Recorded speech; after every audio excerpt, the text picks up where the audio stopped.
हम्म, Tania sir कब आए कब से?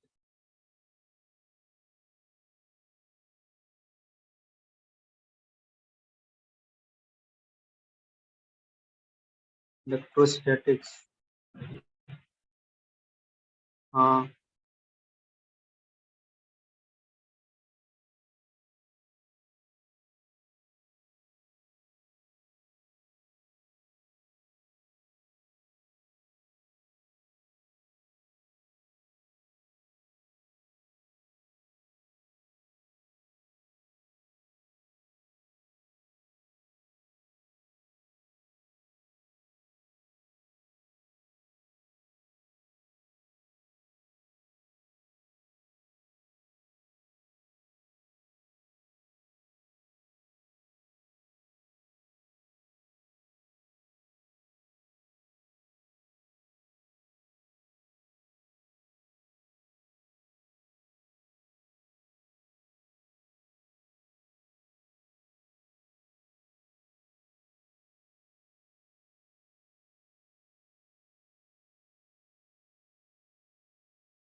Good evening. बैठो सभी, बैठो।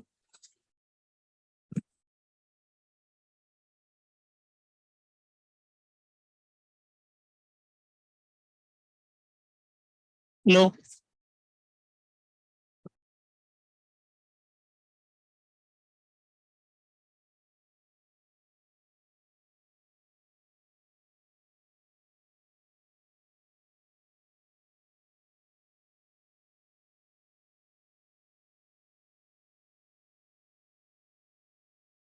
तो अपना शीट में से डिस्कशन था कुछ, निकाल लीजिए।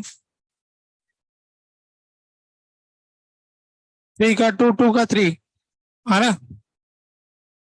तो पहले एक्सरसाइज 2 का थर्ड पार्ट डिस्कस करेंगे हम।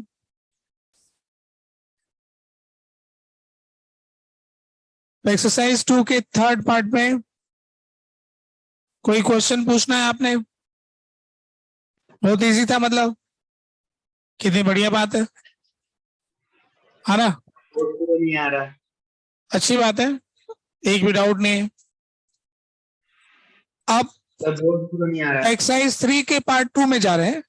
2 के 3 में डाउट नहीं था, अब 3 के 2 में जा रहे हैं, ठीक है। अब एक्सरसाइज 3 का पार्ट 2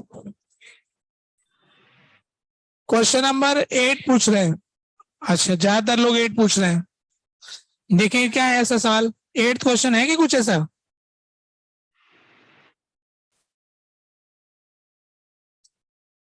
सर बोर्ड पूरा नहीं आ रहा।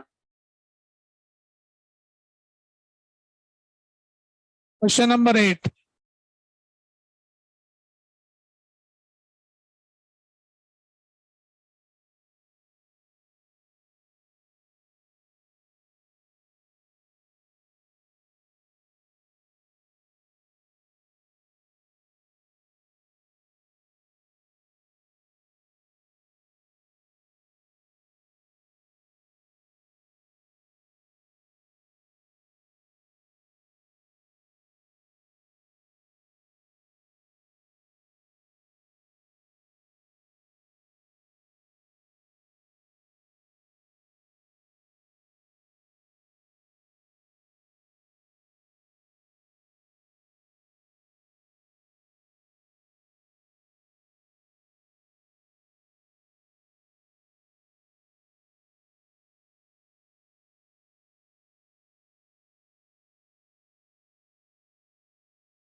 तो क्वेश्चन में ऐसा दिया था कि ये एंगल 40 डिग्री है, यहाँ पर 40 डिग्री पे लाइट एंटर करती है।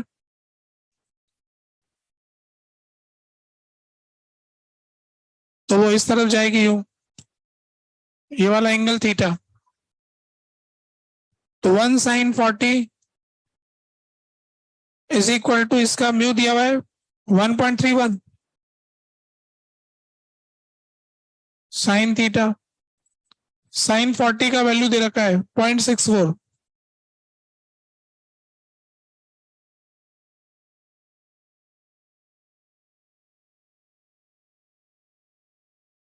ये साइन थीटा हमको मिल गया, ठीक है।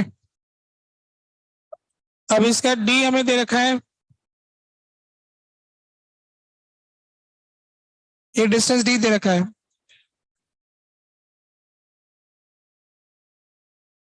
ये वाला एंगल थीटा, तो ये वाला एंगल थीटा हो गया।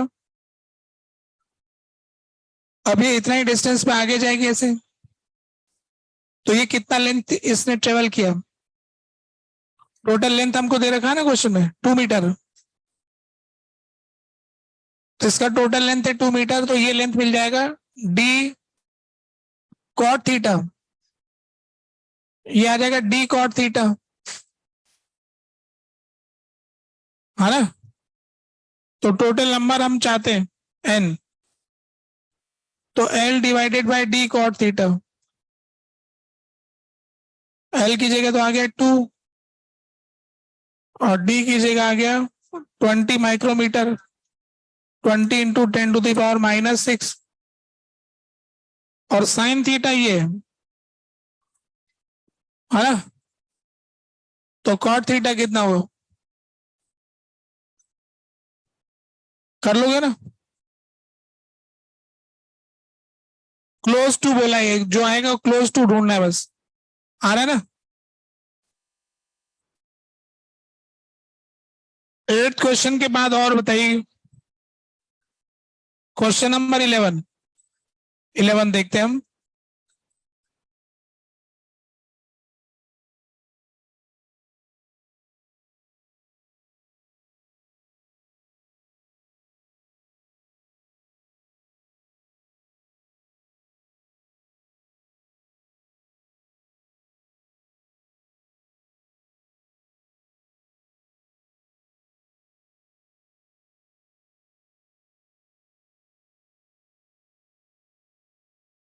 क्वेश्चन नंबर 11 में पूछा है कि ऑप्टिकल पाथ लेंथ क्या होगा। तो मैं किसी भी एक स्टूडेंट से पूछ लेता हूं सवाल, ठीक है? तो उधर से बताएंगे भाई। हाँ, ऑप्टिकल पाथ लेंथ क्या होता है? तुम आगे वाले, हाँ तुम बताओगे, नहीं पीछे। हाँ, ऑप्टिकल पाथ लेंथ क्या होता है भाई? नहीं बताओ तो क्या किया अटेम्प्ट फिर? है, अटेम्प्ट भी नहीं किया, फिर बातें क्यों कर रहे हो? दूसरों को मतलब दूसरे लोग आगे ना निकल जाए यूं कि हम तो पीछे गिर ही रहे हैं, दूसरों को भी गिरा दें। जब अटेम्प्ट नहीं करके आते तो मुंह पे ताला लगा के बैठ जाना चाहिए, है ना? मुंह से आवाज थोड़ी आनी चाहिए, फिर ऐसे शर्म से सर नीचे होना चाहिए, ऐसे मुंह पे ताला लगाना चाहिए, मैं तो करके नहीं आया, तब तो बात बनेगी कुछ। बैठो नीचे, तुम बताओगे। हाँ, ये ऑप्टिकल पाथ लेंथ क्या होता है?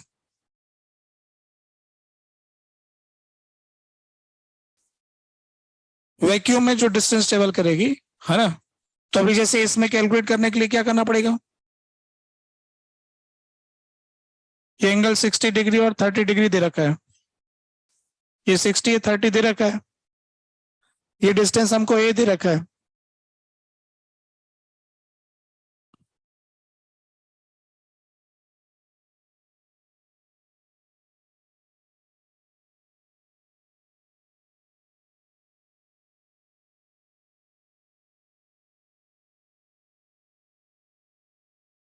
ये तो ग्लास स्लैब हो गया और ये वैक्यूम हो गया।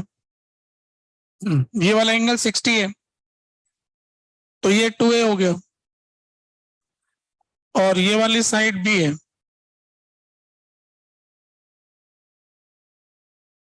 तो ये कितना होगा? b/2b/√3।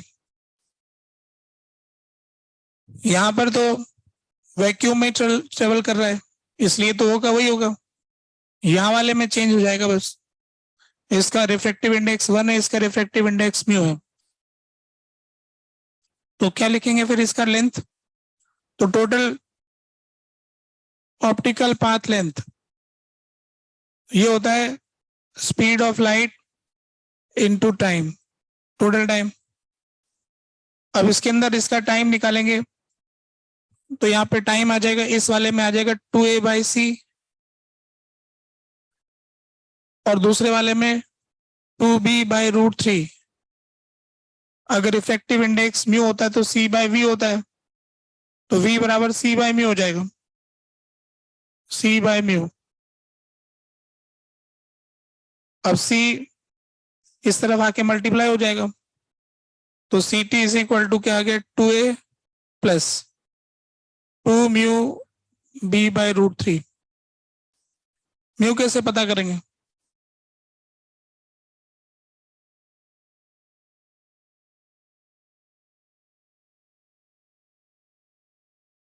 म्यू कैसे मालूम करेंगे भाई? स्नेल्स लॉ लगा लेंगे, बैठ जाओ। तो 1 sin 60 is equal to mu sine 30। तो यहां से म्यू मिल जाएगा, ऑप्टिकल पाथ लेंथ आ जाएगा। आ रहा है, आ रहा है ना?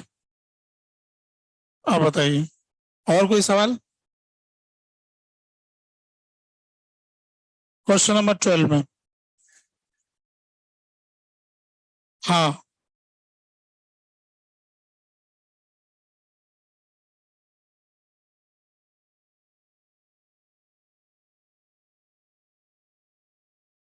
इसमें इन्होंने क्वेश्चन में ऐसा दे रखा है कि जो v है ना, वो कोऑर्डिनेट न होकर के इमेज डिस्टेंस है।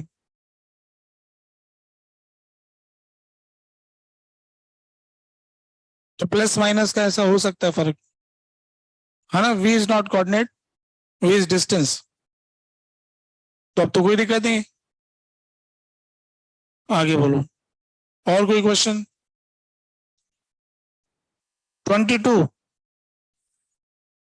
22 में हमें दे रखा है कि incident ray, reflected ray and outward drawn normal are denoted by unit vector ABC।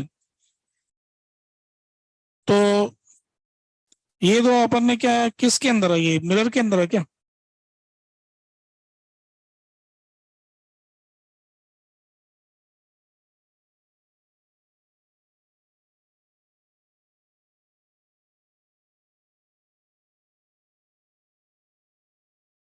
इस तरह का अपन ने क्लास में निकाल रखा है, रिफ्लेक्टेड रे का वेक्टर निकाला नहीं था क्या?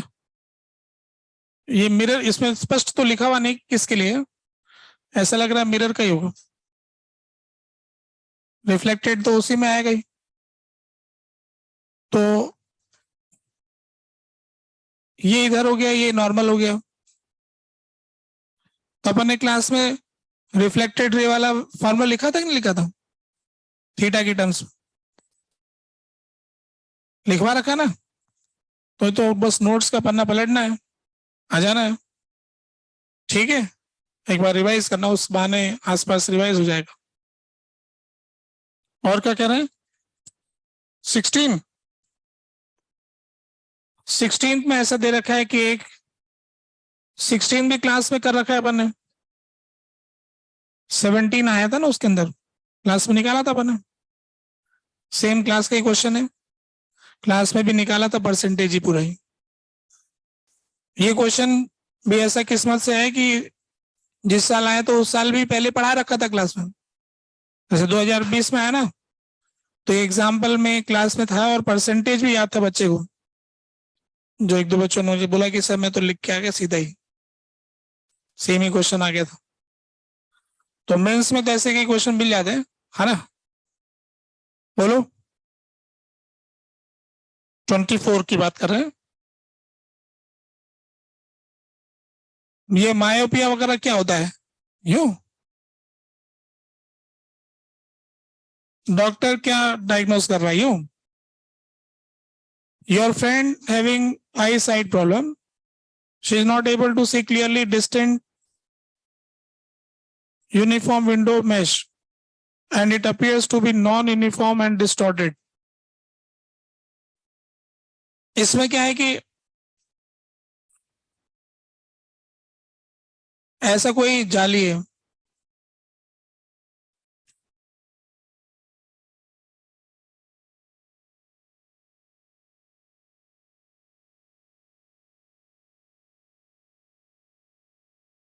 ये कोई दूर की खिड़की की ऐसी होती है कुछ, है ना? खिड़की में जाली बनी रहती है ऐसी, उसको डिस्टॉर्टेड देख रही है ना? तो डिस्टॉर्शन जो दिख रहा है नॉन यूनिफॉर्म टाइप का दिख रहा है।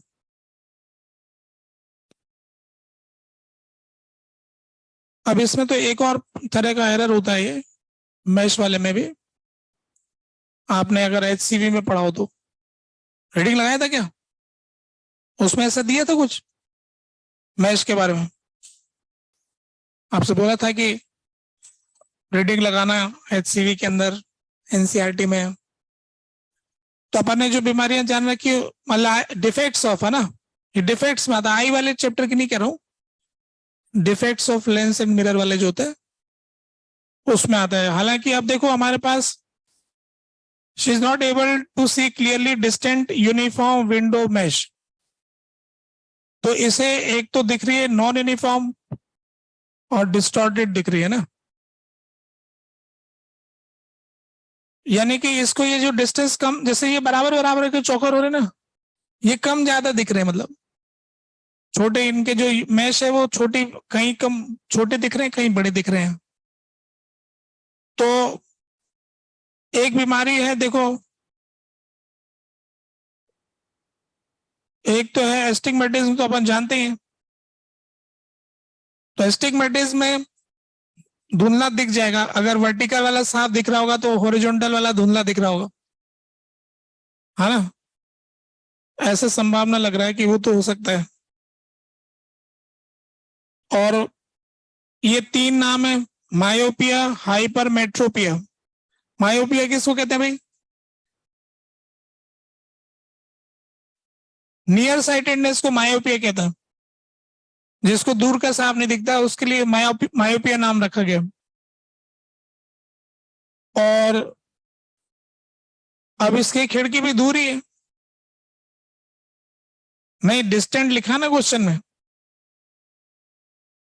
दूर है खिड़की।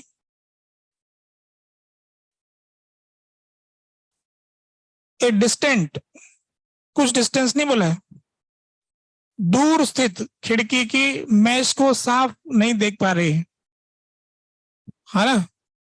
तो ऐसा लग रहा है कि मायोपिया और एस्टिग्मेटिज्म दोनों होना चाहिए शायद, है ना। अब बाकी पता नहीं। एक होता है प्रेस बायोपिया, ये क्या होता है भाई? जिनको पास में भी नहीं दिखता और दूर भी नहीं दिखता, दोनों तरफ से बीमार होता, ठीक है। कुल मिला के मेंस वाले कह रहे हैं कि और कुछ ये भी नाम याद रखो, है ना। क्या डॉक्टर लोगों के नाम है ना, फिजिक्स के अलावा डॉक्टरी वाली भी पढ़ाई करो थोड़ी सी, है ना। तो अब इसके आगे देखो पहले, फिर पीछे वापस आते हैं। किसमें?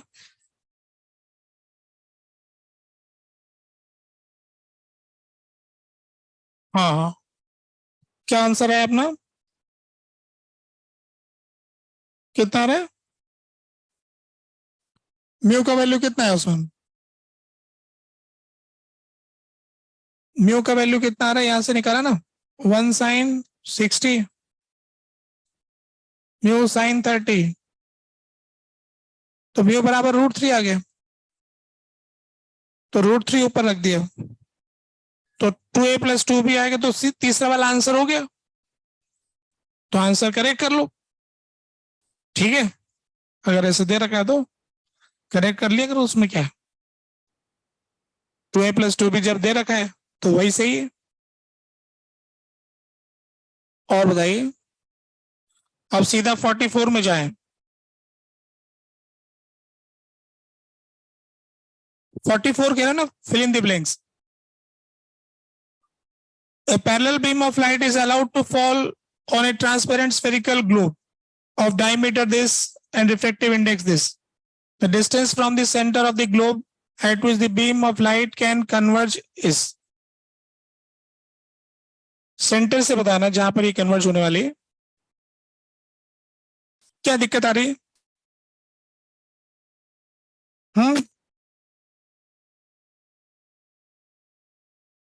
प्रॉब्लम क्या हो रही है?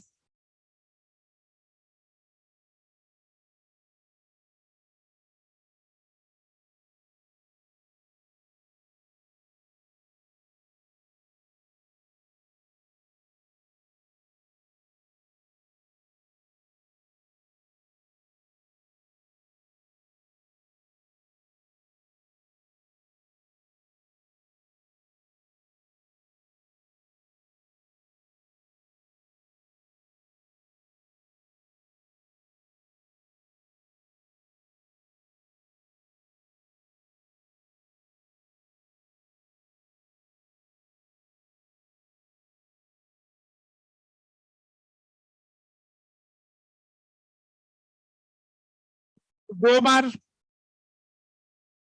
एक पहले सरफेस पे एक दूसरी सरफेस पे। लेंस क्यों मान लेंगे जब इसका डायमीटर दिया है 30 सेंटीमीटर है ना, हमारे तो 0 थिकनेस का होता था लेंस, इसके तो 30 है, तो स्फेरिकल सरफेस का फॉर्मूला लगाएंगे यहां पर, फिर जो आएगा उसके आगे फिर लगाएंगे, फिर मिल जाएगा, सीधा ही तो सवाल है। ऐसे करने से नहीं आ रहा है क्या?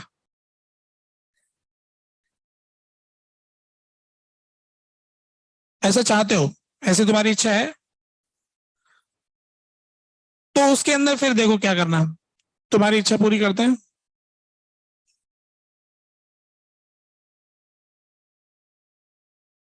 इसमें ऐसा करो फिर, एक लेंस ये हो गया छोटा लेंस, बीच में ग्लास स्लैब और एक दूसरा लेंस, और इनके बीच का डिस्टेंस 30 सेंटीमीटर। अब ये 2 लेंस हो गए जिनके बीच का डिस्टेंस है कुछ, तो पहले एक लेंस से इमेज निकालो, फिर उससे ग्लास स्लैब से शिफ्ट करो, तो पहले लेंस के तो फोकस पे चली जाएगी, इसका एफ निकाल लो, फिर ग्लास स्लैब से उसको शिफ्ट कर लो, वो उसके लिए ऑब्जेक्ट हो जाएगा, फिर उस लेंस के लिए लगाओ। कुल मिला के कितनी बार लगाना पड़ेगा? ज्यादा लफड़ा पड़ेगा। पहले लेंस का फोकल लेंथ निकालोगे, फिर ग्लास स्लैब से शिफ्ट निकालोगे, फिर वापस से लेंस का फॉर्मूला लगाओगे। इससे अच्छा 2 बार फॉर्मूला स्फेरिकल सरफेस का लगाओ, क्या जा रहा है? ठीक है, आ जाएगा, इससे भी आ जाएगा।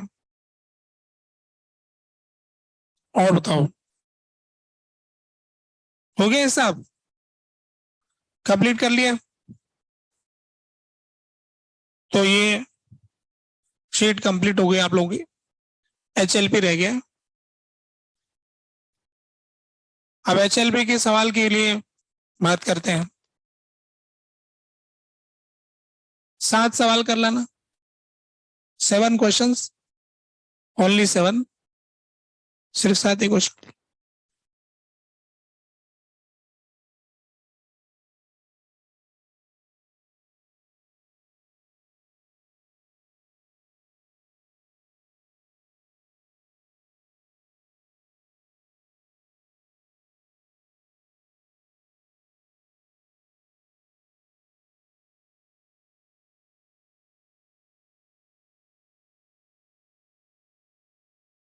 तो ज्योमेट्रिकल ऑप्टिक्स को जैसे कि कंप्लीट हो चुका है, डिस्कशन भी हो गया है। जैसे कोई भी चैप्टर कंप्लीट होता है उस समय उस चैप्टर का अच्छे से एक डिवीजन कर लो, पूरे चैप्टर को डिवाइड कर लो, फॉर्मूला लिस्ट, कोई स्टेटमेंट, जैसे मान लो उल्टा पुल्टा एक समान, ऐसे कोई स्टेटमेंट, रिट्रेस करने की कंडीशन, या फिर अपन ने प्लेन मिरर में कुछ रिजल्ट्स निकाल रखे हैं, है ना, सारे रिजल्ट्स सारे फॉर्मूले एक साथ लिख लो, डिफरेंट केसेस जो हो सकते हैं, मतलब ओवरऑल एक चैप्टर को कुछ पार्ट्स में डिवाइड करके रखो तैयार। जब भी समय बीतेगा तो हमको उन पार्ट्स को चेक करना है कि ये मुझे आता है क्या, ये मुझे आता है क्या, ये मुझे आता है क्या, ये मुझे आता है क्या। हमेशा चैप्टर को ब्लेम नहीं करना है, एग्जाम में भी नंबर कम आ सकते हैं, तो फिर उसको चेक करना है कि कौन सा पार्ट कमजोर पड़ रहा है। जैसे जो पार्ट कमजोर पड़ रहा है उससे रिलेटेड मेहनत करो, उससे रिलेटेड जानकारी प्राप्त करो, जिनसे नंबर आ रहे हैं उसका हिसाब लगाओ। हमेशा डिविजन्स को देखो, सवाल हो रहा है तो देखो, यूं मत बोलो कि ऑप्टिक्स का सवाल हो रहा है। बहुत सारे बच्चे अच्छे से डिवाइड करके नहीं रखते, तो हमारा केमिस्ट्री खराब है, हमारा फिजिक्स खराब है ना, ऐसा करके कुछ नाम लग लेते हैं और डिटेल में जाते ही नहीं। हम तो कह रहे हैं कि ऑप्टिक्स के भी एक ही सवाल थोड़ी होगा, पेपर में कई सवाल होंगे, तो उनमें से कौन सा हिस्सा कमजोर पड़ रहा है, फिर क्यों कमजोर पड़ रहा है, उसका सही कारण जानो, दूर करो। ये जो हिसाब किताब जिनको समझ में आने लग जाएगा ना, उनके लिए एग्जाम में सफलता बड़ी आसान हो जाएगी। उन्हें साफ साफ दिखने लग जाएगा कि ऐसा किया तो ऐसा मिला, ऐसा किया तो ऐसा मिला, और ये करूंगा तो ये हो जाएगा। ये एक अलग तरह का कॉन्फिडेंस होता है जो मदद करेगा। समय बीत जाएगा तो फिर ये डिवीजन वगैरह धुंधले हो जाएंगे। अभी अभी अपन ने सीख रखे हैं, जैसे लेंस वेंस के अपन ने सवाल किए हैं, तो स्मॉल एंगल का अजम्पशन का कई जगह धोखा हो गया है। हालांकि स्मॉल नहीं लिया था, स्मॉल स्मॉल दिया नहीं था, हमने ले लिया, ऐसा हो गया। दोनों तरफ का मीडियम वाला मामला हो गया, कोई इंटेंसिटी वाला सवाल हो गया, है ना। ऐसे करके कैटेगरी बनाओगे तो बन जाएगी टोटल, और उसको कंपेयर कर सकते हो। अभी अपन ने इलेक्ट्रोस्टैटिक्स पिछली क्लास में स्टार्ट कर दिया था। पिछली क्लास में हमने सिर्फ ये जाना था कि चार्ज की प्रॉपर्टीज क्या है ना। अभी इसके आगे बढ़ते हैं, मेथड्स ऑफ चार्जिंग।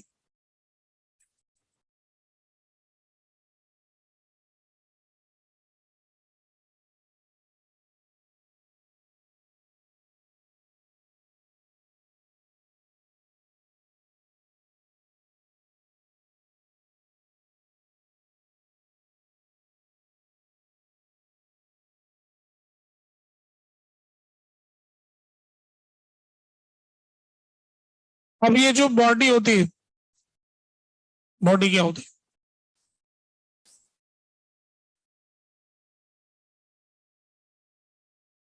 दो कैटेगरी नाम रखा गया है, एक होती है कंडक्टिंग और एक होती है non conducting.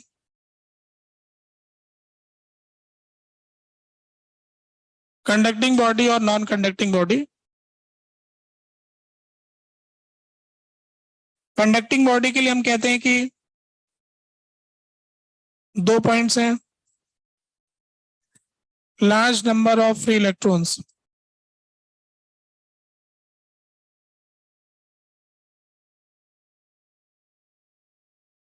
Per unit volume.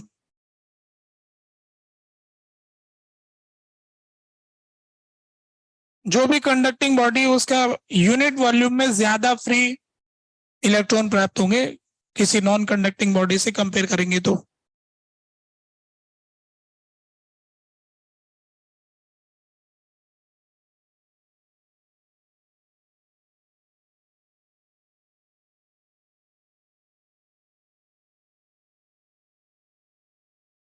आजाद है और रास्ते भी खाली है। ये भारत में आजादी तो बहुत पहले से थी, पर सड़क ही नहीं बनाई, तो इधर उधर जा ही नहीं पाते थे लोग, गांव में रहते थे। भारत की जो पहले की सरकार है उन्होंने चाइना वाली साइड में सड़क नहीं बनाई। क्या लॉजिक से नहीं बनाई? बोले कि सड़क बनाएंगे तो चाइना वाले भारत में आ जाएंगे, है ना, ये उनका लॉजिक था। इसलिए जब लड़ाई हुई ना भारत की, तो हमारे सैनिक लोग वहीं बर्फ में फंसे रह गए, बोले रोटी नहीं आ रही, कुछ नहीं आ रहा, क्या करें, कैसे लड़े।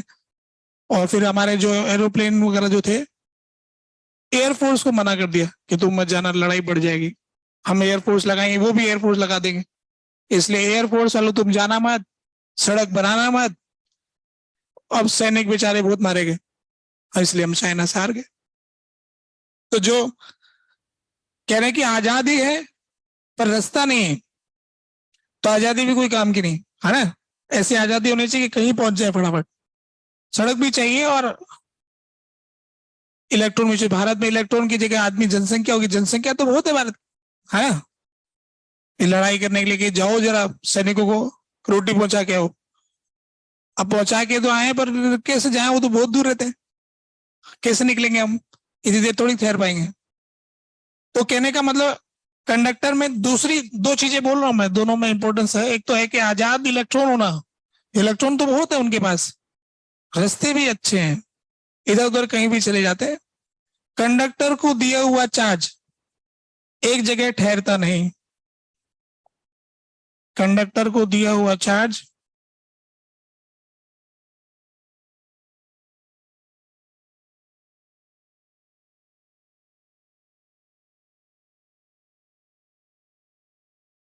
एक जगह ठहरता नहीं।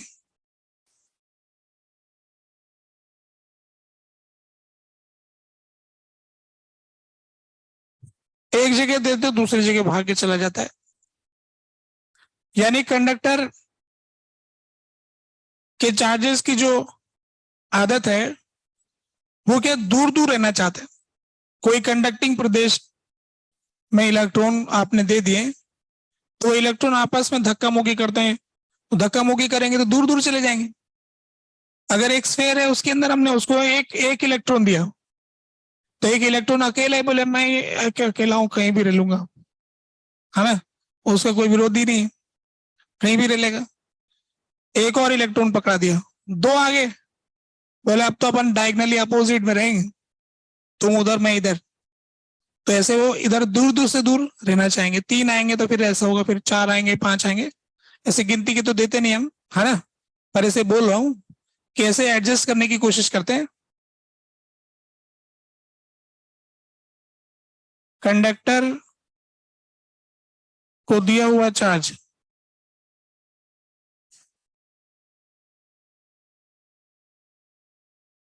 आउटर मोस्ट सरफेस पर आना चाहता है।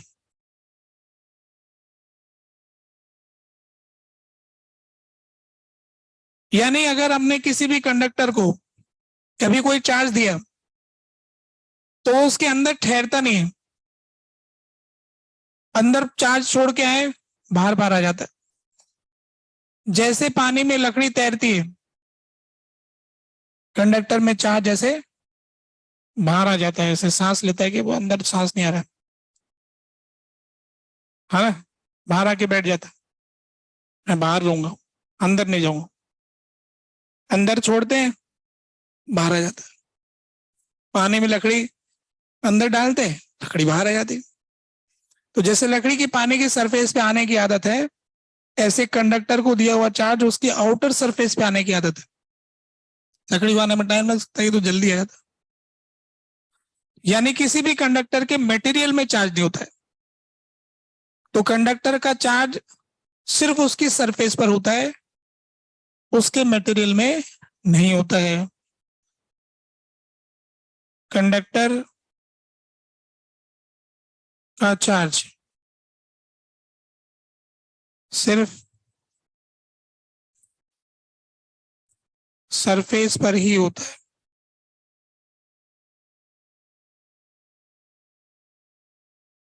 कंडक्टर के बारे में और विशेष डिटेल इसी चैप्टर के एंड में बताएंगे हम, ठीक है, ऐसा हमको समझ में आ रहा है आगे के लिए कि भाई कंडक्टर का चार्ज सिर्फ सरफेस पर ही होता है। सरफेस कंडक्टर में दो तरह से हो सकती है, पूरा सॉलिड कंडक्टर है तो सॉलिड कंडक्टर की सरफेस तो बाहर बाहर ही रह गई, तो बाहर बाहर आ गया। कोई कहे कि हम तो ऐसा करते कि अंदर से भी तोड़ लेते कंडक्टर, नारियल की तरह बना देते। तो अब इसको दिया हुआ चार्ज वो कहेगा कि भैया हम तो अंदर नहीं रहेंगे, अंदर क्यों करेंगे, हम तो दूर से दूर रहना चाहते हैं, तो अंदर कोई नहीं रहेगा। अगर अगर ऐसा कुछ हो, सिर्फ ऐसा दिया है तो ऐसे ऐसा आउटर में रहेगा। अंदर रखवाने की इच्छा है कि नहीं, हमको अंदर रखवाना है, तो फिर इसके लिए हमें कुछ ऐसा करना पड़ेगा कि अंदर कोई दूसरे टाइप का चार्ज अंदर रखवाना पड़ेगा। जैसे आपकी इच्छा है कि यहाँ पे प्लस आ जाए तो यहाँ अंदर माइनस का चार्ज अंदर रखवाएंगे, तो फिर इस पे प्लस आ जाएगा। अंदर वाली सरफेस पे तभी चार्ज आएगा जब उसके अंदर कोई चार्ज हो। आउटर पे तो आने की उसकी आदत है, अंदर रहना चाहता नहीं। अंदर जबरदस्ती से तब रहेगा जब कोई बुलाएगा, क्योंकि माइनस प्लस को बुलाता है, अट्रैक्ट करता है, तो इस अट्रैक्शन की वजह से ये आ जाएगा, वरना आएगा नहीं। फिर चार्ज ने बोल रखा है कि रहूंगा तो सरफेस पे रहूंगा, अंदर नहीं ठहरूंगा, यानी इस इलाके में नहीं ठहर सकता है, या तो आउटर सरफेस पे होगा या इनर सरफेस पे होगा, ठीक है। कंडक्टर के चार्ज की डेंसिटी को हम कंट्रोल नहीं कर सकते। अगर मान लो मेरे पास कोई स्फेयर है, कोई भी स्फेयर है, इस पे चार्ज भली प्रकार से फैला हुआ है, बोले तो यूनिफॉर्मली डिस्ट्रीब्यूटेड है, कोई डिस्टर्ब नहीं करता इसको, है ना, आराम से। पड़ोस में कोई आ गया डिस्टर्ब करने वाला, जो अच्छा खासा पढ़ने वाले को बिगाड़ देता, मतलब वो क्या कहना चाह रहा था मैं, डिस्टर्ब कर देता, मतलब टाइम टेबल बिगाड़ देता पूरा ही। तो ये प्लस का कोई चार्ज था, तो ये प्लस का चार्ज जो है डर के मारे इधर इकट्ठा हो गया कि बोले हम इक्का दुक्का इधर रहेगा। तो कंडक्टर की सरफेस पर हो सकता है 2-4 माइनस भी आ जाए निमंत्रण के लिए, तो इधर कुछ प्लस एक्स्ट्रा हो गया, टोटल चार्ज उतना ही रहेगा अमाउंट। तो कहने का मतलब होता है कि कंडक्टर दूसरों से ज्यादा प्रभावित होता है पड़ोसियों से, तो उसके पड़ोसी कोई ना हो तब तो एकदम यूनिफॉर्म डिस्ट्रीब्यूशन होगा। और यूनिफॉर्म भी ऐसा हम नहीं कहेंगे कि हमेशा यूनिफॉर्म होगा, कैसा भी हो सकता है, पर पड़ोसी के आने से बदल जाएगा, इतना पक्का है ना। क्योंकि इसमें गलियां हैं, आसानी से चार्ज इधर उधर धक्का खाती खिसक जाता है, थोड़ा सा धक्का लगा कि इधर उधर चला जाएगा। तो कंडक्टर किसी भी सवाल में आ जाए तो उसमें बस ये दिमाग में रखना कि इसका चार्ज इसके मटेरियल में नहीं होगा, इसकी सरफेस, यानी सॉलिड स्फेयर बन ही नहीं सकता है कंडक्टर का, कंडक्टर की शेल ही बनेगी। कहने के लिए क्वेश्चन में दे रखा होगा सॉलिड स्फेयर दिया हुआ है, पर चार्ज तो सरफेस के ऊपर ही होगा, तो मामला तो शेल का ही होगा, है ना। वो यूनिफॉर्म होगा या नहीं होगा, उसके अड़ोस पड़ोस में कोई बैठा है डिस्टर्ब करने वाला, तो नॉन यूनिफॉर्म हो जाएगा, तो उसके बारे में कोई गारंटी नहीं है, उसका चार्ज इधर उधर जा सकता है। ये इस कंडक्टर की खूबी है, सवाल करने में इसका ध्यान रखेंगे आगे कहीं भी आएगा तो। दूसरी कैटेगरी हमने लिखी non conducting substance. Non conducting के गुण देखिए क्या होता है। पहला, less number of free electrons,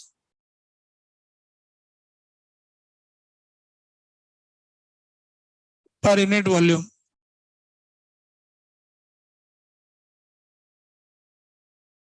जिसके अंदर पर यूनिट वॉल्यूम आजाद इलेक्ट्रॉन की संख्या कम होती है, कम होती है, कितनी होती है ये तो प्रैक्टिकल करने वाले लोगों का मामला, हम तो थ्योरी पढ़ रहे हैं, है ना। आप अगर एनसीईआरटी एचसीबी पढ़ेंगे तो उसमें कुछ टेबल भी देते हैं कि इसमें इतनी फ्री इलेक्ट्रॉन्स होते हैं, लोहे में इतने होते हैं, सोने में इतने होते हैं, चांदी में इतने होते हैं, कॉपर में इतने होते हैं, कौन बढ़िया कंडक्टर, लकड़ी में इतने होते हैं, ऐसे कम ज्यादा होते हैं। दूसरा पॉइंट ये है कि डिफिकल्ट टू मूव इनसाइड। एक तो चार्ज नहीं, और एक है तो भी रास्ता नहीं। तो नॉन कंडक्टिंग सब्सटेंस के अंदर, जैसे मान लो कि ऐसा कोई मोहल्ला है जिसके अंदर लोगों ने ना सड़क पे ही दुकान लगा ली, अब ये इधर वाले लोग निकलना चाहते तो इन्होंने सड़क पे दुकान खड़ी कर ली, फिर उधर वाले ने उधर खड़ी कर ली, तो उस गली से कोई 2-4 लोग निकलना चाहते, जाए कहां से अब, है ना, दुकान पे चढ़ के जाना पड़ेगा, कठिन हो गया ना, इजी नहीं, इसलिए का डिफिकल्ट। जाना चाहते तो फिर जाएंगे ही, है ना, पर ऐसे दुकान कूद के जाना पड़ेगा। तो ऐसे ही नॉन कंडक्टिंग सब्सटेंस के अंदर जो दिया हुआ चार्ज है वो एक ही जगह कैद हो जाता है ना। तो ये कह सकते हैं कि charge given to non conducting substance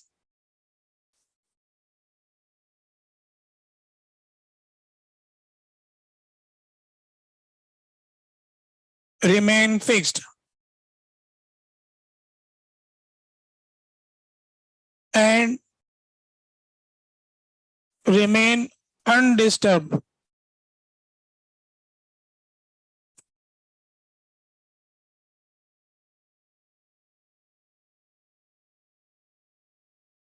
from पड़ोसी,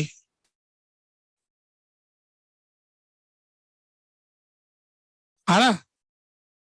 पड़ोसी आसपास का कोई चार्ज। तो कंडक्टर का तो चार्ज तो पड़ोसियों को देख के इधर उधर भाग जाता है, चेंज हो जाता है। तो कंडक्टर का सवाल करते वक्त कभी हमें धोखा देना पड़ता है। देखो ये सब छोटी छोटी सी बातें हैं। इलेक्ट्रोस्टैटिक्स चैप्टर जानकारियों से भरा हुआ चैप्टर है, फॉर्मूलों से भरा हुआ चैप्टर है। तो जिसने सारी जानकारी याद रख ली, फॉर्मूले याद रख ली, उसके लिए बहुत ही इजी चैप्टर है। उसको लगेगा तो मेरे लिए अच्छा है, मेरे तो स्कोरिंग आ गया मामला। कुछ लोगों को ऑप्टिक्स से भी बढ़िया लगेगा, है ना। ऑप्टिक्स थोड़ा सा अजीब तरह का, अलग तरह का चैप्टर है, जो किसी से पुराने इतिहास की मेहनत से कोई पिछला कोई फल नहीं मिलता उसके अंदर, जो मेहनत किया था, है ना। अलग तरह से रे वे डायग्राम बना के समझाना होता है, ज्योमेट्री एंगल वेंगल ढूंढो। तो एंगल ट्रेंगल जिसके कमजोर है वो ऑप्टिक्स से डरता रहता है, और जिनका प्लस माइनस बिगड़ा हुआ है उनका ऑप्टिक्स बिगड़ा हुआ है ना। प्लस माइनस और एंगल ट्रेंगल संभालना है। इस वाले चैप्टर में इंफॉर्मेशन है, फॉर्मूला है। इंफॉर्मेशन याद रख लिया, फॉर्मूला याद रख लिया, सवाल फिर सबसे इजी चैप्टर है ये। और जानकारी बहुत ज्यादा है ना। ये छोटी छोटी जानकारी से अपन की इसी पे मैं सवाल बना देता हूँ, इन्हीं जानकारियों पे क्वेश्चन बन जाएगा। तो नॉन कंडक्टर को दिया हुआ चार्ज जहां दोगे वहीं रहेगा, है ना। ऐसे बच्चे से पेरेंट्स ने कहा कि बेटा इस पेड़ के नीचे बैठना, मैं लेने आऊंगा स्कूल छूटने के बाद। अब स्कूल छूटने के बाद पिताजी तो भूल गए। 2 बजे क्लास छूटी, 6 बजे पहुंचे लेने, देखा बच्चा पेड़ के नीचे बैठा हो। सीधा बच्चा है ना। जैसे बोला था ना वैसे वैसे बैठा हुआ है, डिस्टर्ब नहीं होता है। अड़ोसी पड़ोसी लोग आए वाए कुछ भी कहे वो हिलता नहीं अपनी जगह से। ऐसी प्रॉपर्टी है नॉन कंडक्टिंग सब्सटेंस की, माने जहां चार्ज दिया वो एकदम फिक्स है, वहां से नहीं हिलने वाला है ना, दूसरों से प्रभावित नहीं होता है। तो नॉन कंडक्टिंग सब्सटेंस के भीतर चार्ज दिया जा सकता है। अगर मुझे सॉलिड स्फीयर को चार्ज करके दिखाना है, अगर मैं कहना चाहता हूं कि एक सॉलिड स्फीयर है जो कि यूनिफॉर्मली चार्ज है, उसके वॉल्यूम में चार्ज भरा हुआ है, ऐसे पूरे वॉल्यूम में चार्ज भरा हुआ है, हर जगह अंदर अंदर भी चार्ज है, तो ये कंडक्टर में तो ऐसा होता नहीं, ये नॉन कंडक्टिंग सब्सटेंस में ही होगा। तो किसी क्वेश्चन में ऐसा दे रखा है तो इसका मतलब समझ जाएंगे कि नॉन कंडक्टिंग है। अब इसमें ये चार्ज यहां से निकाल भी नहीं सकते, ये भी बात है ना। जैसे क्रिकेट की बॉल होती है, अब उसमें पार्टिकल फिक्स हो गए ना, अब वो पार्टिकल हटाना चाहते तो तोड़नी पड़ेगी ना बॉल। ऐसे नॉन कंडक्टिंग सब्सटेंस को तोड़ना ही पड़ेगा, तब उसमें से चार्ज जाएगा। कंडक्टर में ये तो अच्छी बात है कि चार्ज दे दो चार्ज ले लो, है ना। उसे छीन सकते हैं, उसको दे सकते हैं, आवागमन किया जा सकता है। इसमें तो ये कि पूरी चार्ज की बॉल पकड़ लो, ये लो चार्ज, इसमें से निकाल नहीं सकते आप। ये अंतर है इन दोनों में। और दूसरा, अड़ोसी पड़ोसी के आने से भी नॉन यूनिफॉर्म नहीं होगा। यूनिफॉर्मली चार्ज स्फीयर है तो यूनिफॉर्मली चार्ज स्फीयर ही रहेगा। तो कभी कभी हमें क्वेश्चंस में ये चाहिए होता है कि स्फीयर यूनिफॉर्मली चार्ज रहे, तो हम लिख लेते हैं नॉन कंडक्टिंग स्फीयर। तो वो क्वेश्चन की लैंग्वेज में ये शब्द काम आते हैं, जहां जब यूनिफॉर्म चाहते हैं, जब यूनिफॉर्म में काम आते हैं। ठीक है। अब मैं जैसे आपसे एक छोटा सा सवाल पूछता हूँ इस बात पर, इसी सी बात पर, देखिए क्या करते हो आप। एक क्वेश्चन है ये, हमारे पास में 2 स्फीयर हैं, ठीक है।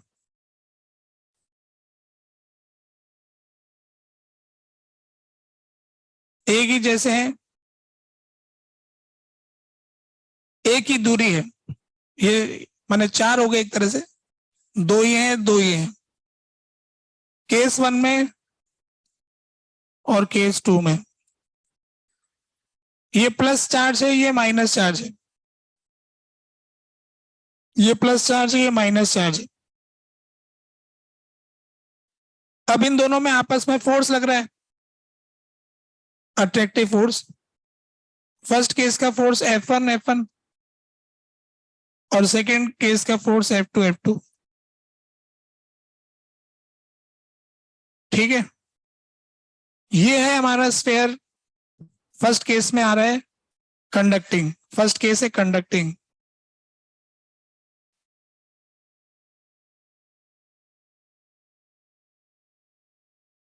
चार्ज दोनों में बराबर बराबर है, क्यू और माइनस क्यू, क्यू और माइनस क्यू। और दूसरा वाला है नॉन कंडक्टिंग।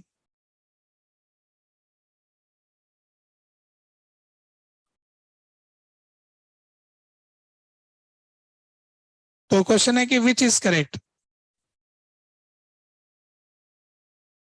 सही क्या है? A option F1 is greater than F2, F1 is less than F2, F1 is equal to F2, cannot be decided.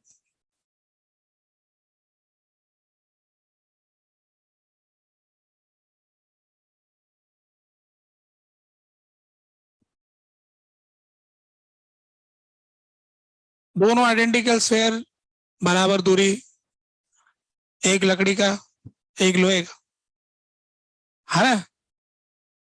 एक लकड़ी का स्फीयर है और एक लोहे का। तो आप लोगों ने फैसला कर लिया, निशान लगा लिया। छोटा सा सवाल है, सीधा सा सवाल है।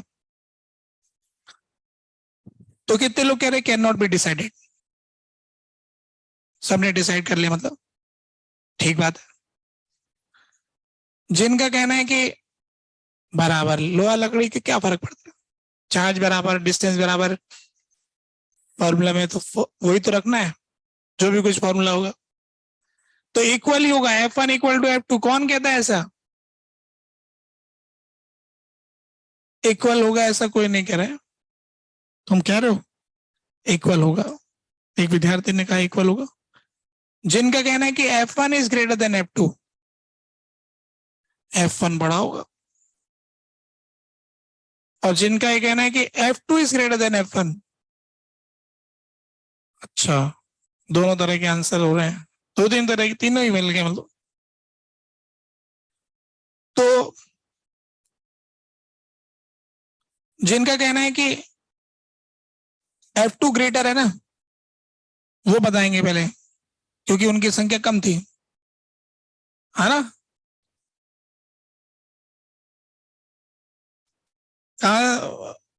इधर इधर से हाथ ऊपर हुआ था एक।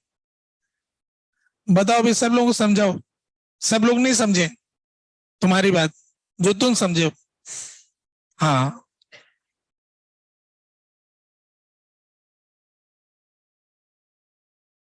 नॉन कंडक्टिंग है तो सॉलिड स्फीयर होगा। आगे बढ़ो।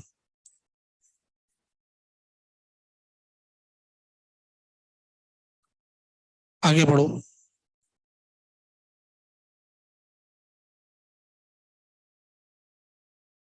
अच्छा, ऐसा तुमने सोचा।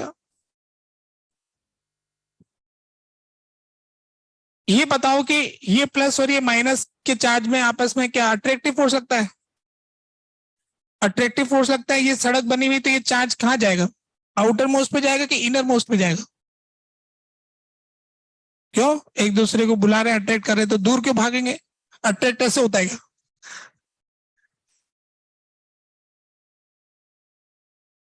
ये प्लस और ये माइनस जो है, एक दूसरे को अट्रैक्ट करेंगे, तो ये जो स्फीयर की जो पास वाली सरफेस है, उस आउटर मोस्ट सरफेस पे आएंगे, या ये दूर वाली साइड में शिफ्ट होंगे, अंदर वाले से? इसमें तो ये सेंटर सेंटर पे रह जाएंगे, और इस वाले में क्या हो जाएगा कि प्लस इधर जमा हो जाएगा, ये प्लस यहां नहीं नजर आएगा, दिया तो कहीं था। आपस में ये बुला लेंगे कि इधर आओ भैया, ये थोड़े पास आ जाएंगे। पास आ जाएंगे तो क्या होगा? फोर्स बढ़ जाएगा। तो कौन सा ज्यादा होगा फिर? F1 ज्यादा होगा। बढ़ जाओ।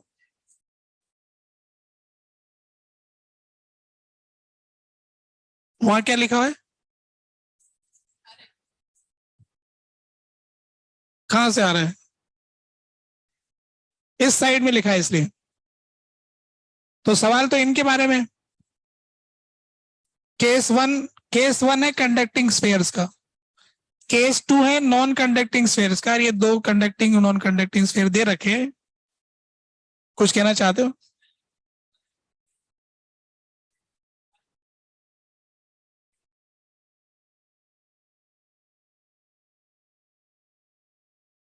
दिया ना, सेंटर में दिखा रखा है।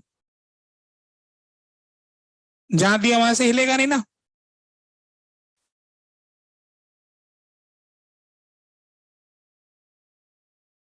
और कैसे बताएंगे?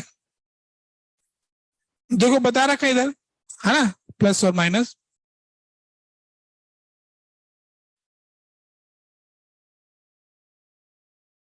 कहने का मतलब है कि जैसे वो एडजस्ट होगा ना, वैसे हम इसको देंगे, ऐसा हमारी कैपेबिलिटी नहीं, वो अपने आप सेटल होंगे।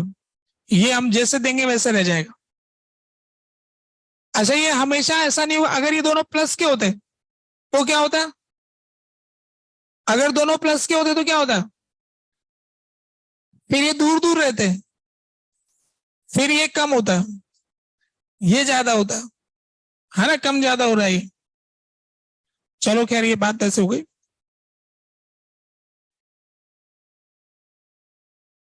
कोई भी बॉडी जो होती है, जब हम उसके चार्ज की बात करते हैं तो उसके बारे में एक बात बता रहे हैं।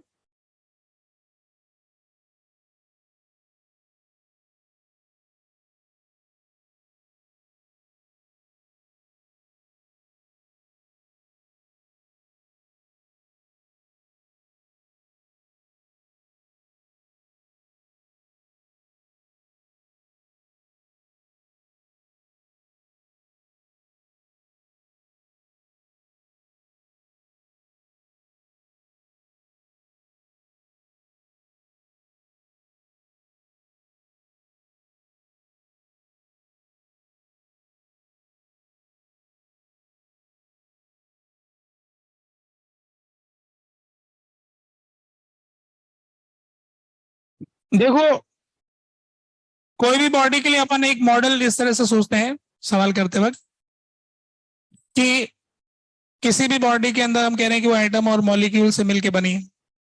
हर एटम के अंदर बॉन्ड लग गया तो मॉलिक्यूल बन गया, स्ट्रक्चर बन गया एक।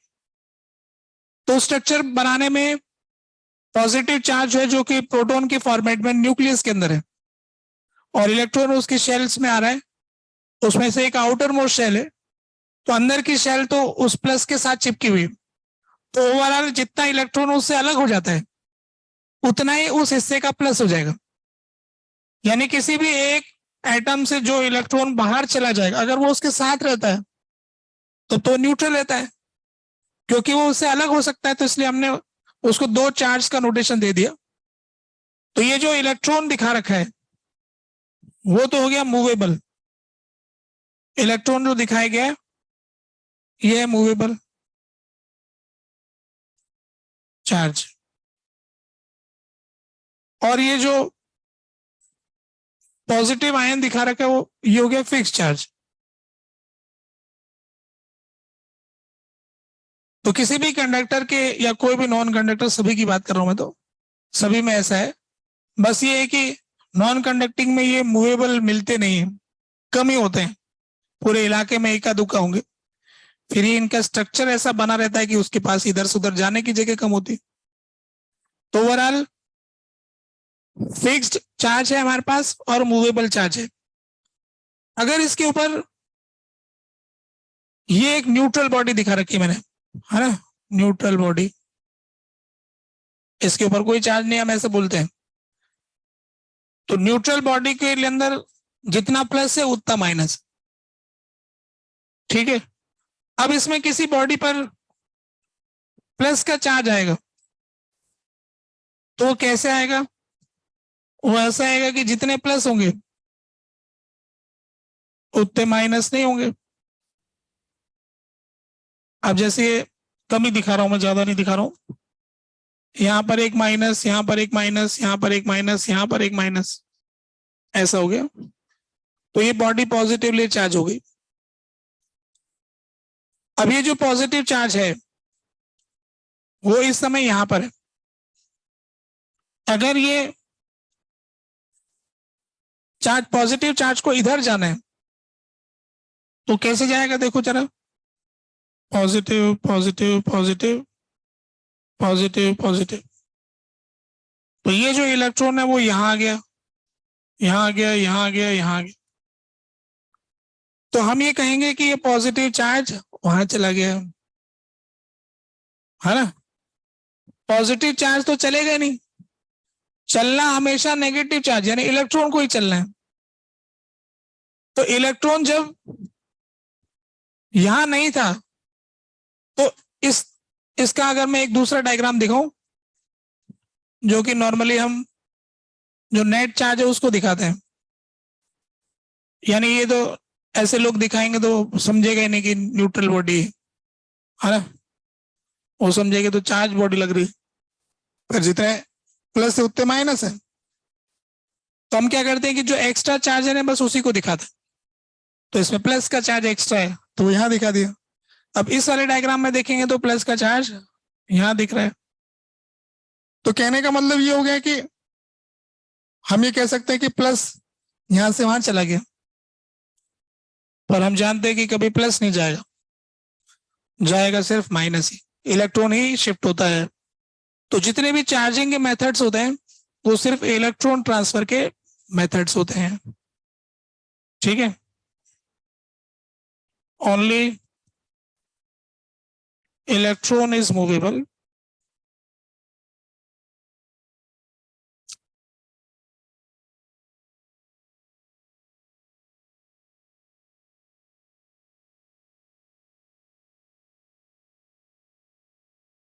बॉडी के भीतर एक इलेक्ट्रॉन ही चल सकता है, इलेक्ट्रॉन ही एक बॉडी से दूसरे, ऑल मेथड्स ऑफ चार्जिंग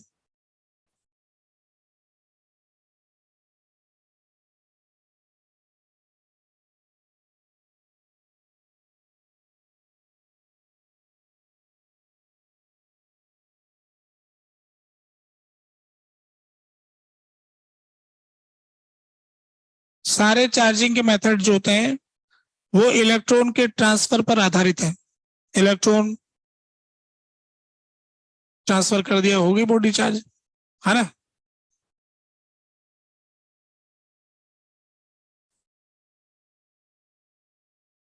तो अब अपन मेथड्स की तरफ बढ़ रहे हैं जो हेडिंग लगाया था। बॉडी के संबंध में जानकारी होगी कि बॉडी में क्या रहता है। तो नेगेटिवली चार्ज बॉडी का मतलब होता है एक्सेस ऑफ इलेक्ट्रॉन, है ना। और पॉजिटिवली चार्ज बॉडी का मतलब डिफिशियंसी ऑफ इलेक्ट्रॉन। बात सिर्फ इलेक्ट्रॉन की होगी। पॉजिटिव इसलिए क्योंकि इलेक्ट्रॉन भाग गया, नेगेटिव इसलिए क्योंकि इलेक्ट्रॉन आ गया, क्योंकि आने जाने वाला इलेक्ट्रॉन ही, है ना। तो इसके अंदर जो डिफरेंट मेथड्स हैं उसमें हम डिस्कस कर लेते हैं नंबर वाइज। कुछ अगले पेज पे जा रहा हूं। मेथड है, पहला method charging by rubbing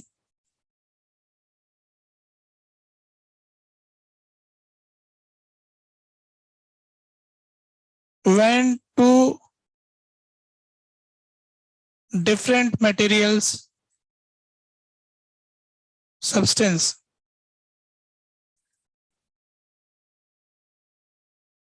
are rubbed against each other,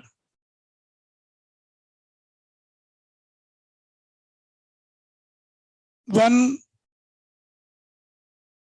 body which have greater affinity towards electron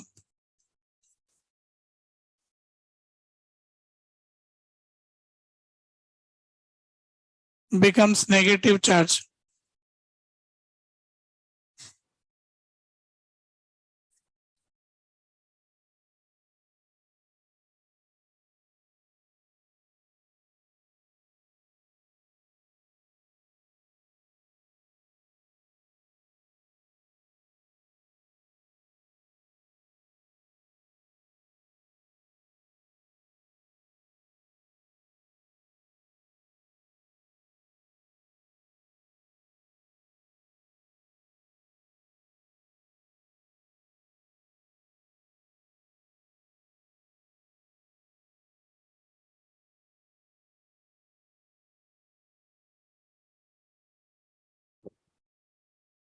तो जो अलग अलग सब्सटेंस होते हैं उनको आपस में रब करने से उन पे जो चार्जेस हैं वो आ जाते हैं, किसी एक पे प्लस आ जाता है, किसी पे माइनस आ जाता है।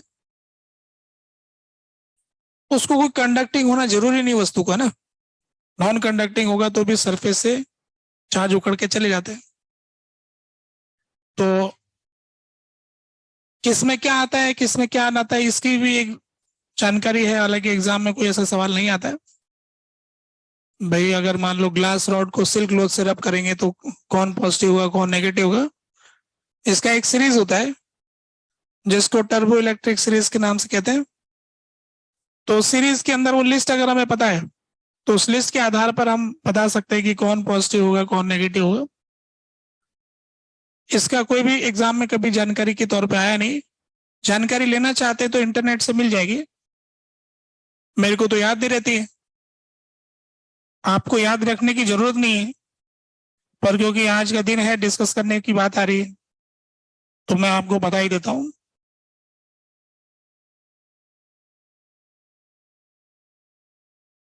टर्बो इलेक्ट्रिक सीरीज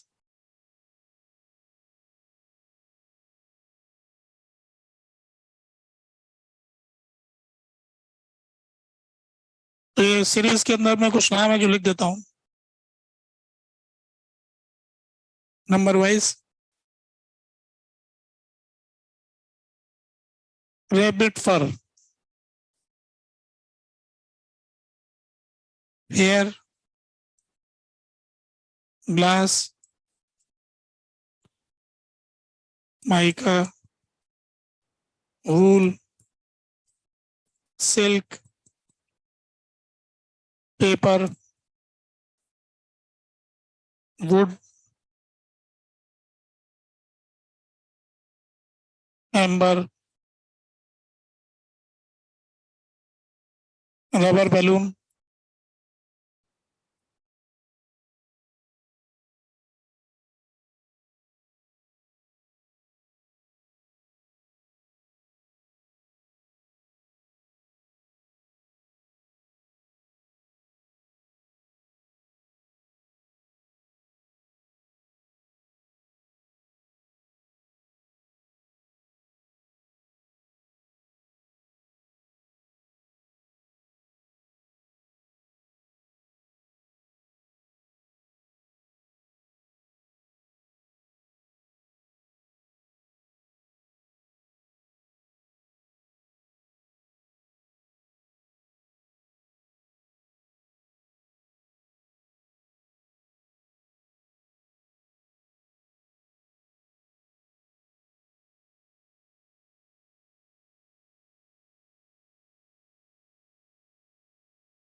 ऐसे ही इंफॉर्मेटिव है ये, है ना। अब इस इंफॉर्मेशन के हिसाब से जवाब देखते हैं। ये एक लिस्ट दे रखी है, जो इसमें ऊपर की तरफ है वो प्लस होना चाहता है, जो नीचे की तरफ जाता है वो माइनस होना चाहता है, यानी ये इलेक्ट्रॉन को पसंद करते हैं इधर वाले, एक दूसरे के रिलेटिव। तो जैसे अगर अपन ने ग्लास रॉड और सिल्क क्लॉथ लिया, उसको आपस में रब करेंगे तो ग्लास रॉड पे क्या चार्ज आएगा, ग्लास पे पॉजिटिव आएगा, सिल्क क्लॉथ नेगेटिव आएगा, है ना। तो यानी ग्लास रॉड को सिल्क क्लॉथ से रब करेंगे तो ग्लास रॉड से इलेक्ट्रॉन कूद करके सिल्क क्लॉथ पे आ जाएंगे। सिल्क क्लॉथ यानी इलेक्ट्रॉन को अट्रैक्ट कर रहा है, ऐसा समझ में आ रहा है। अगर अपन ने रबर बैलून को अपने सर पे रब किया, है ना, रबर के बैलून को अपने बालों से रब किया तो बैलून पे क्या चार्ज आएगा, तो बाल जो है उस पे पॉजिटिव आएगा और बैलून पे नेगेटिव आएगा, यानी हमारे बालों के इलेक्ट्रॉन कूद करके बैलून पे चले जाएंगे, है ना। तो किस पे पॉजिटिव किस पे नेगेटिव ऐसे आता है ना। घर पे प्रैक्टिकल कर सकते हो ये रबिंग वाला। एक इंसुलेटिंग चेयर की, प्लास्टिक की चेयर पे बैठना, ऐसे कोई कपड़े सिल्की टाइप के पहनो, तौलिया लेके झाड़ो जरा, है ना, ऐसे रब करो तो थोड़ी देर बाद में चार्ज आ जाएगा आपको, है ना। ऐसे अच्छे से तौलिया झाड़ लेना बढ़िया से, आसपास में टच मत करना है ना, बस प्लास्टिक की चेयर पे बैठ जाना। तो नॉन कंडक्टिंग हो गया, पृथ्वी से कंडक्शन खत्म हो गया। फिर उसके बाद में अंधेरा करके हाथ मिलाना, तो ऐसे चिंगारी टाइप ऐसे हाथ से निकलेगी, एक से दूसरे के पास जाते हुए दिखाई देगी। प्रैक्टिकल करके देख सकते हो, दोस्त को ऐसे झटका दे के दिखा सकते हो कि जरा हाथ मिलाना।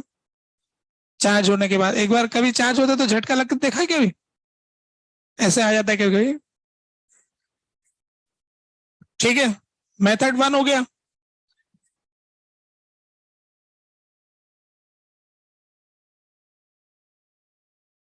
इसके ऊपर कोई चार्ज नहीं था, इनको रब किया,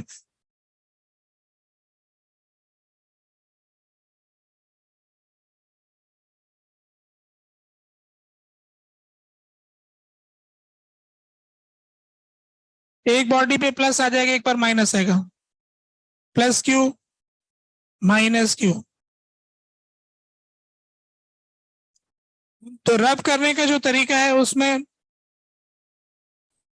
इलेक्ट्रॉन जो है इधर उधर चले जाते हैं। एक जानकारी की बात ये होती है कि जिस बॉडी में शार्प कॉर्नर्स होते हैं, जैसे ऊनी कपड़े सिल्क वगैरह, इसमें धागे ऐसे होते हैं ना, तो जिसमें शार्प कॉर्नर मिलते हैं, जैसे अगर कोई शार्प एज आ गई, जैसे ये कोई कंडक्टिंग सब्सटेंस में अपन ने एज बना दिया कोई, अब एज बना दिया तो इसमें क्या होगा कि इलेक्ट्रॉन जो है ऐसे किनारे पे आ जाते हैं। ये बगल के इलेक्ट्रॉन धक्का मारते हैं, इधर के इलेक्ट्रॉन धक्का मारते हैं, गली में जगह बचती नहीं है, तो ऐसे इलेक्ट्रॉन लटक जाते हैं यहाँ पर और गिर भी जाते हैं। तो इसलिए यहाँ पर अपन कहते हैं कि एक तरह से शार्प एजेस से इलेक्ट्रॉन बॉडी से निकल जाएंगे, है ना।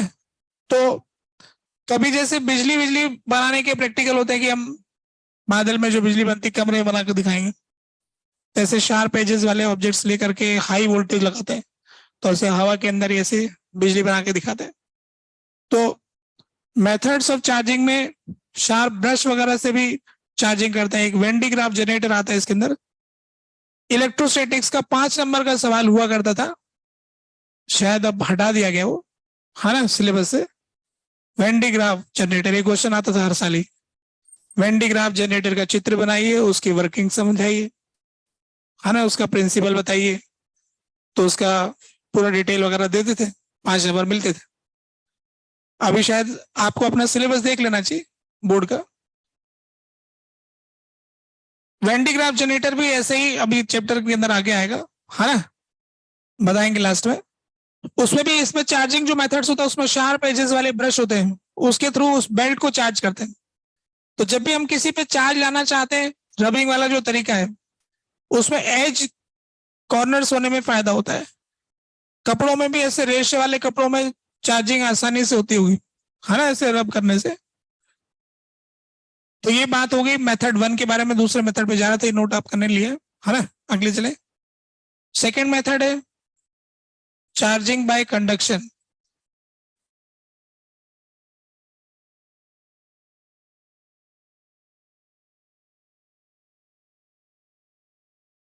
कंडक्शन का मेथड तो बहुत ही सीधा है।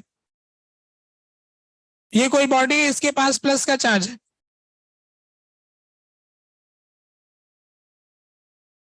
इसके पास क्यू है, इसके पास कुछ भी नहीं है, अनचार्ज। तो अगर हम इनको चार्ज करना चाहते हैं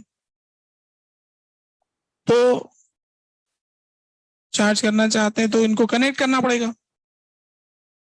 तो कनेक्ट करने के लिए कंडक्टिंग वायर की जरूरत पड़ती है, कंडक्टिंग वायर। तो इस पे क्यू आ जाएगा, तो इस पे क्यू माइनस क्यू हो जाएगा। अब देखो ये पॉजिटिवली चार्ज है और यहां से मान लो हमने एक तार ऐसे जोड़ दिया इसके बगल में, तो इसके जो इलेक्ट्रॉन है ना वो यहां से भागे भागे यहाँ इकट्ठा हो जाएंगे कि भैया उधर प्लस के चार्ज दिख रहे हैं, चलो इधर चलते, है ना। अब ये बीच में पुल टूटा हुआ है, कैसे जाए? तो ये जो पुल है अगर अपन इसको जोड़ देंगे तो ये इस पुल को क्रॉस करके फिर चलो चलो उधर चलते, ये इधर रवाना हो जाएंगे।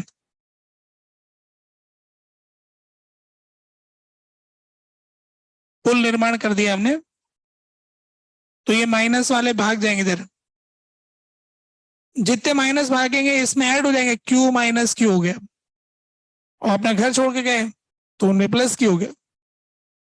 तो इस तरह से आवागमन तो इलेक्ट्रॉन का होता है। तो ये कंडक्टिंग माने मेथड ऑफ कंडक्शन जो होता है, ये क्या होता है कि कंडक्टर में अच्छे से होता है। जैसे अगर अपन, आपने देखा होगा कि अगर अपने सर से बाल के यू मतलब क्या कहते हैं, बैलून को ऐसे रब किया और फिर दीवार पे रखते तो दीवार पे चिपक जाता है ना, थोड़ी देर तक चिपका रहता है फिर गिर जाता है। तो वो जो बैलून होता है वो तो नॉन कंडक्टिंग है, तो नॉन कंडक्टिंग होने से उस पर दिया हुआ चार्ज दीवार से टच करा दिया तो दीवार पे ट्रांसफर होने में उसको टाइम लगता है। जैसे टच कराए तो जल्दी से शिफ्ट नहीं होता, उसके पास थोड़ा टाइम लगता है, तब तक वो चिपका रहता है, थोड़ी देर में फिर चला जाता है तो फिर गिर जाता है। तो नॉन कंडक्टिंग सब्सटेंस होने की वजह से थोड़ा सा टाइम बढ़ रहा है उसमें। तो जब भी किसी को कनेक्ट करेंगे थोड़ा थोड़ा चार्ज जाता है, कंडक्टिंग में जल्दी चला जाता है। तो कंडक्शन के मेथड में क्या होगा कि आपके पास ये पॉजिटिवली चार्ज बॉडी थी, तो फाइनली रिजल्ट क्या है? फाइनली रिजल्ट पॉजिटिव से पॉजिटिव चार्ज ही आएगा। इसके पास प्लस था तो इसके पास प्लस था, लोग कहते हैं कि यहां से आप प्लस क्यू चला गया, हम कहेंगे कि क्यू यूं चला गया,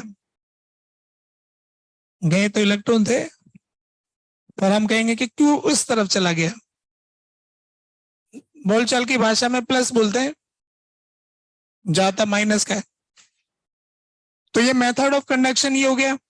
एक बाल्टी तो ग्लास भर लिया, ऐसी बात हो गई है ना, बाल्टी थोड़ी खाली हो जाएगी, 10 भर लेंगे। तो मेथड ऑफ कंडक्शन की लिमिट होती है, कितना कंडक्ट करेंगे, जितना इसके पास है इतना जाता जाएगा।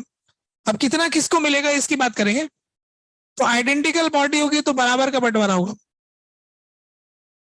अगर बॉडी आइडेंटिकल है, आइडेंटिकल बॉडी को कनेक्ट करने पर टोटल आधा आधा चार्ज होगा, टोटल चार्ज जो भी होगा इक्वल होगा, Q/2 Q/2 total, total Q है अगर तो Q/2 होगा। तो कभी किसी क्वेश्चन में सवाल करने में एक स्फेरिकल बॉल को दूसरी स्फेरिकल बॉल से टच करा दिया तो चार्ज आधा हो जाएगा, है ना। जैसे मान लो कि एक बॉल के पास में प्लस क्यू चार्ज है, +2 क्यू चार्ज है, और एक बॉडी के पास -Q चार्ज है, एक स्फीयर के पास, दोनों को टच करवाया तो क्या होगा उसके बाद? 2Q इसके पास है, -Q इसके पास है, तो ये बॉल आपस में अट्रैक्ट करके पास में आ गई, टच किया तो कितना बचा फिर?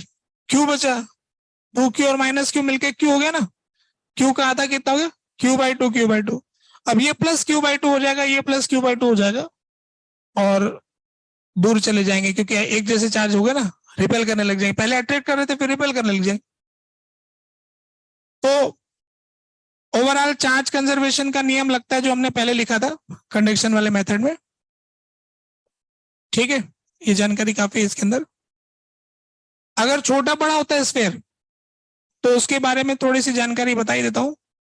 यहां पर छोटे बड़े स्फीयर को टच कराओगे तो जो Q होगा वो प्रोपोर्शनल टू रेडियस होगा, जिसका जितना रेडियस होगा तो उसको उतना चार्ज मिलेगा, है ना। जितनी ज्यादा रेडियस रखोगे बड़ा चार्ज मिलेगा, डबल रेडियस वाले को डबल चार्ज मिलेगा। आगे खुद हिसाब लगाना सीखेंगे कि ऐसा क्यों होता है। क्या ऐसा हो सकता है कि दोनों को टच कराएं तो एक का चार्ज दूसरा पूरे ले जाए, है?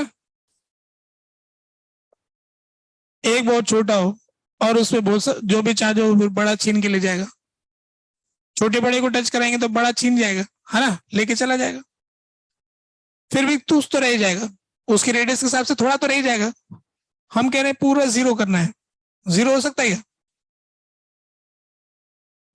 पूरा जीरो हो जाता है जब किसी कंडक्टर के अंदर टच करा दोगे, क्योंकि चार्ज के बाहर जाने की आदत है कि मैं तो आउटर मोस्ट सरफेस पे जाऊंगा, अंदर नहीं रुकूंगा। तो ये जो चार्ज की आउटर मोस्ट सरफेस पे जाने की आदत की वजह से अगर कंडक्टर के अंदर कंडक्टर रख दिया और फिर टच करा दिया तो फिर सारा चार्ज बाहर चला जाएगा, क्योंकि अपन ने अभी बताया था कि आउटर मोस्ट सरफेस पे चार्ज रहना चाहता है। ऐसे अलग अलग है तो दोनों आउटर मोस्ट है, पर अंदर रख दिया तो फिर आउटर मोस्ट ये हो जाएगा। ठीक है, ये सब जो बातें अभी शुरू में बता रहा हूं ये हम इक्वेशन से सॉल्व करेंगे आगे जाकर, हम खुद हिसाब लगाना सीखेंगे, है ना। पर ये क्या है कि क्वेश्चंस किताबों में क्या मिक्स टाइप के होते हैं, बीच में छोटी मोटी बात कहीं काम आ जाती है कभी कभी, तो कंफ्यूजन ना हो सवाल करते वक्त, इसलिए मैंने पहले से बताया कि कंडक्शन में चार्ज सारा भी जा सकता है ना। बराबर तब होगा जब आइडेंटिकल होंगे, तो कोई आइडेंटिकल वाला सवाल पहले आ रहा है तो कंडक्टर पढ़ाने से पहले ही काम कर लेंगे, सवाल कर लेंगे, रुकेंगे नहीं। छोटा बड़ा है तो बड़े को ज्यादा मिलेगा, ये बात आ रही है। तीसरे मेथड की तरफ बढ़ते हैं। थर्ड मेथड है इंडक्शन मेथड।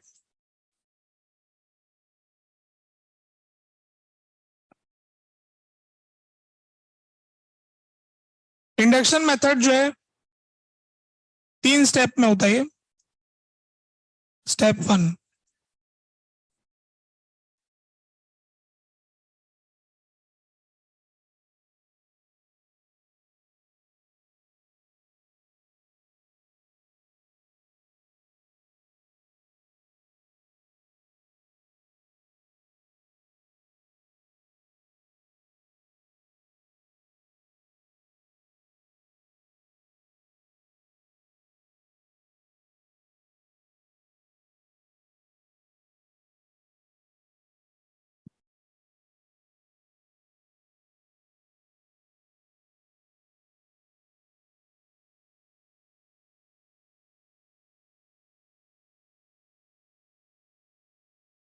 ये है नॉन कंडक्टिंग स्टैंड।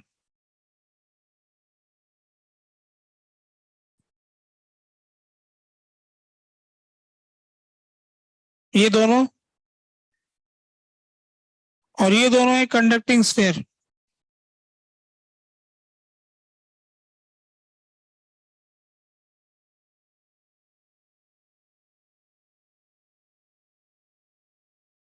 दो कंडक्टिंग स्फीयर्स हैं जिनको दो नॉन कंडक्टिंग स्टैंड के ऊपर रखा हुआ है, आपस में अड़ा दिया। तो पहला स्टेप जो है उसको हम कह रहे हैं बुलावा।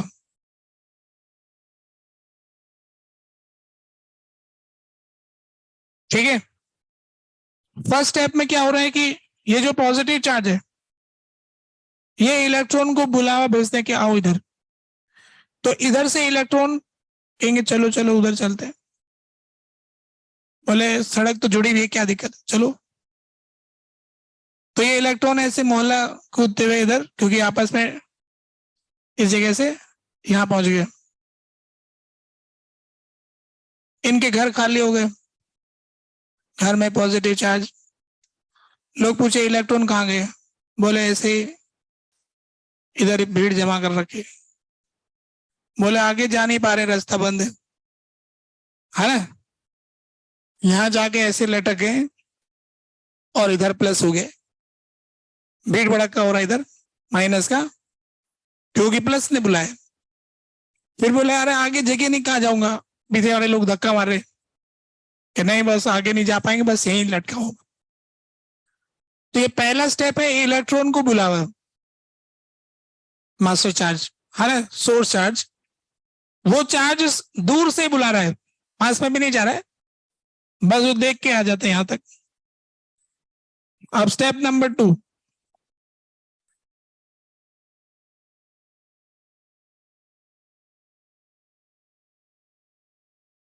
स्टेप नंबर 2 में छलावा।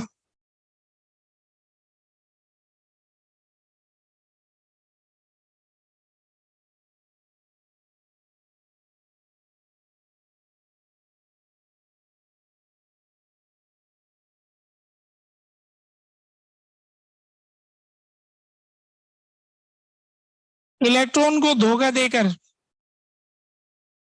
उनको उनके साथ छल किया जा रहा है।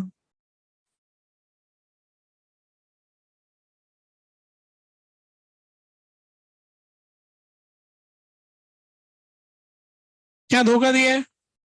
इस पॉजिटिव चार्ज ने क्या किया, इलेक्ट्रॉन को भुला के इधर बिठा लिया कि तुम बैठो इधर। छल क्या किया जा रहा है इनके साथ, इनका रास्ता तोड़ देते हैं। ये जो सड़क थी ना बीच वाली, रास्ता तोड़ देते हैं।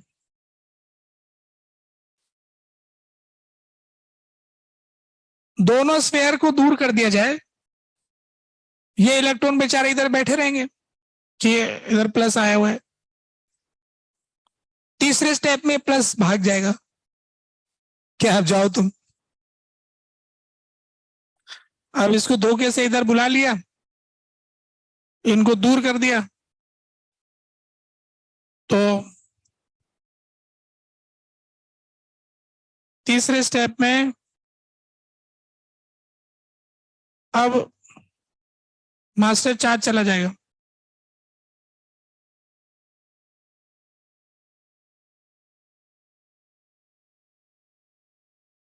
जब ये मास्टर चार्ज पॉजिटिव भाग जाएगा यहां से, फिर ये इलेक्ट्रॉन सोचेंगे चलो वापस घर चलते हैं। फिर यहाँ पे कुछ इलेक्ट्रॉन आके बोले अरे भाई तो रास्ता बंद हो गया, घर कैसे जाएंगे अब। बोले अब तो यहीं रहना पड़ेगा, क्या करें अब। तो इस प्रकार हमने बिना बॉडी को टच किए दूर से ही बुलाया, दूर किया, प्लस माइनस कर दिया। तो इस वाले में पॉजिटिव चार्ज रिमूव कर दिया। तो ऐसा करने से अब इसके पास जैसे कुछ क्यू चार्ज था, तो अब इसके पास कुछ माइनस क्यू और इस पे प्लस क्यू आ जाएगा। और ये जो मास्टर चार्ज है ना, उसका कुछ भी नहीं गया, उसके पास क्यू पड़ा रहेगा। ऐसे नए नए स्फेयर को बुलाते जाओ, चार्ज कर कर ले जाते जाओ। दो स्फेयर लाओ, बगल में रखेंगे, इलेक्ट्रॉन भाग के आएंगे, उनको दूर करेंगे, पॉजिटिव चार्ज दूर चला जाएगा, ये ले जाओ चार्ज। ऐसे चार्ज कर करके भेजते जाओ। इंडक्शन जो मेथड होता है, इंडक्शन का मतलब विदाउट कांटेक्ट, बिना किसी संपर्क के। जैसे द्रोणाचार्य और एकलव्य की कहानी में एकलव्य ने कहा कि मेरे गुरुजी द्रोणाचार्य हैं, विदाउट कांटेक्ट, है ना, कभी बात नहीं हो पा रही, बस मैं तो उनकी मूर्ति बना करके पढ़ता था। जैसे एक उनकी वो मूर्ति बना ली, फिर बोले कि सर मैं ना ऐसे कर रहा हूं, देखना आप। गलत किया है, ठीक, फिर से कर दो। ऐसे करते करते करते करते सबसे ज्यादा धनुधर हो गए, है ना।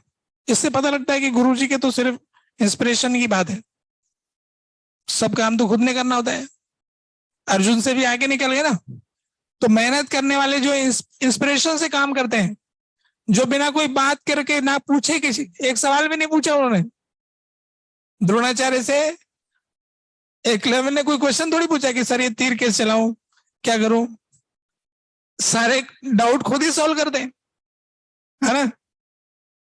और कितने अच्छे अच्छे उनकी क्या खासियत थी कि जब उन द्रोणाचार्य ने जब टेस्ट, उनको पता कैसे चला, वो कुत्ते की जो कहानी है, तो तीर को ऐसे चलाया गया कि कुत्ते के मुंह में, जैसे भोग रहा था ना, तो उसके मुंह में जाके तीर रुका है, और उस डिस्टेंस पे जाके रुका कि न तो उस कुत्ते को चोट लगी, और एकदम सही तरीके से, माने उसको ये पता है कि तीर किस स्पीड से रिलीज करना है, किस एंगल पे रिलीज करना है, न तो उसको चोट लगे और उसका भूखना भी बंद हो जाए। तो द्रोणाचार्य ने कहा कि तुमको किसने सिखाया है। सर आप ही से तो सीखा, बाय मेथड ऑफ इंडक्शन, है ना। तो इंडक्शन मीन्स विदाउट कॉन्टेक्ट।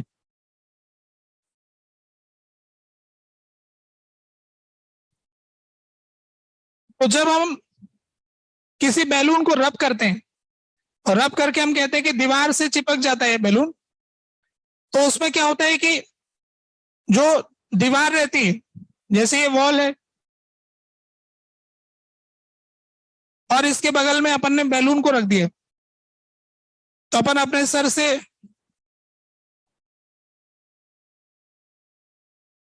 अगर हम सर से रब करते हैं तो बैलून पे क्या चार्ज आता है, अभी तो डिस्कस किया था अपन ने। बैलून पे क्या चार्ज आता है?